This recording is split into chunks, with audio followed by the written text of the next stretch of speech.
Open secret کے دوستوں خوش آمدید۔ دوستو، مکہ میں حضور اکرم صلی اللہ علیہ وآلہ وسلم نے جب اعلانیہ طور پر دعوت و تبلیغ کا سلسلہ شروع کیا تو مشرکین مکہ نے آپ صلی اللہ علیہ وآلہ وسلم پر اور آپ کے ماننے والوں پر تشدد کرنا شروع کر دیا۔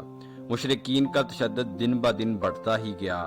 مجبوراً رسول اکرم صلی اللہ علیہ وآلہ وسلم نے مسلمانوں کو ہجرت حبشہ کا دوبارہ مشورہ دیا۔ اس سے پہلے ایک دفعہ پہلے بھی جو مسلمان تھے حبشہ کی طرف ہجرت کر چکے تھے۔ اس بار 82 یا 83 مردوں اور تقریباً 18 یا 19 عورتوں نے ہجرت کی۔ قریش نے عمر بن عاص اور عبداللہ بن ربیع جو کہ ممتاز سیاست دان تھے ان کو حبشہ کے بادشاہ کے پاس بھیجا تاکہ مسلمانوں کو حبشہ سے نکال دے، اور انہوں نے بادشاہ اور اس کے وزیروں کے لیے قیمتی تحفے بھی بھیجے۔ ان دونوں نے بادشاہ سے کہا، جناب اعلیٰ، ہمارے کچھ لوگ بھاگ کر آپ کے ملک میں آئے ہیں، انہوں نے ایک نیا دین ایجاد کیا ہے، آپ ان کو ہمارے حوالے کر دیں تاکہ ہم ان کو ان کے ملک واپس کر دیں۔ وزیروں نے بھی ہاں میں ہاں ملائی۔ یہ سن کر بادشاہ نجاشی نے مسلمانوں کو بلوایا۔ مسلمانوں نے دربار میں مقررہ آداب کے مطابق نجاشی کو سجدہ نہ کیا۔ پوچھنے پر حضرت جعفر نے نہایت جرأت سے جواب دیا کہ ہم لوگ اللہ کے سوا کسی کو سجدہ نہیں کرتے، اور رسول اکرم صلی اللہ علیہ وآلہ وسلم کو بھی ہم صرف سلام ہی کہتے ہیں۔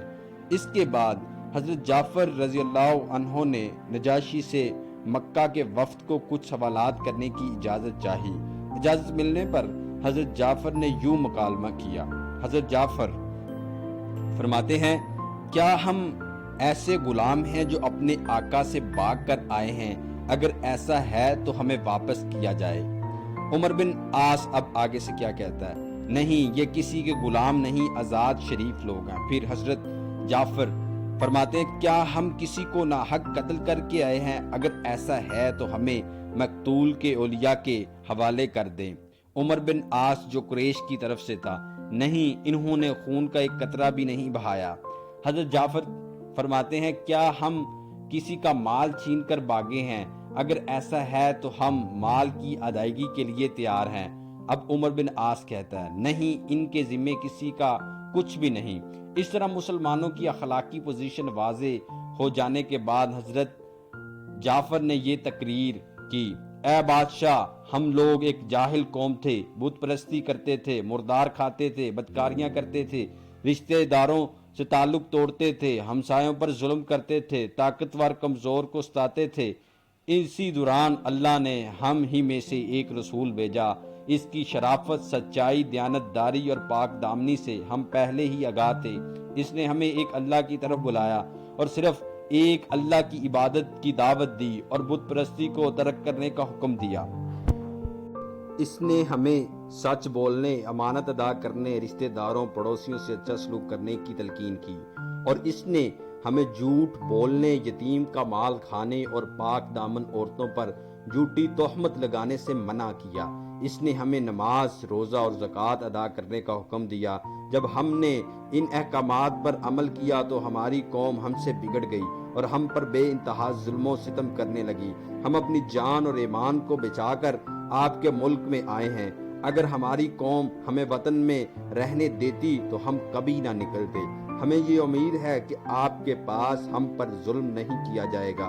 نجاشی نے کہا، کیا تمہارے پاس وہ ہے جو تمہارے رسول لائے ہیں، یعنی قرآن مجید؟ حضرت جعفر نے کہا، جی ہیں۔ نجاشی نے کہا، اس میں سے مجھے پڑھ کر سنائے۔ حضرت جعفر نے سورۃ مریم کی ابتدائی آیات تلاوت فرمائی۔ یہ سن کر نجاشی اور اس کے درباری بہت روئے۔ نجاشی نے کہا، یہ کلام اور کلام جو حضرت عیسیٰ لے کر آئے، دونوں میں ایک ہی منبع ہے۔ نجاشی نے مکہ کے وقت کو کہا، تم واپس چلے جاؤ، تمہارے حوالے ان لوگوں کو میں ہرگز نہیں کروں گا۔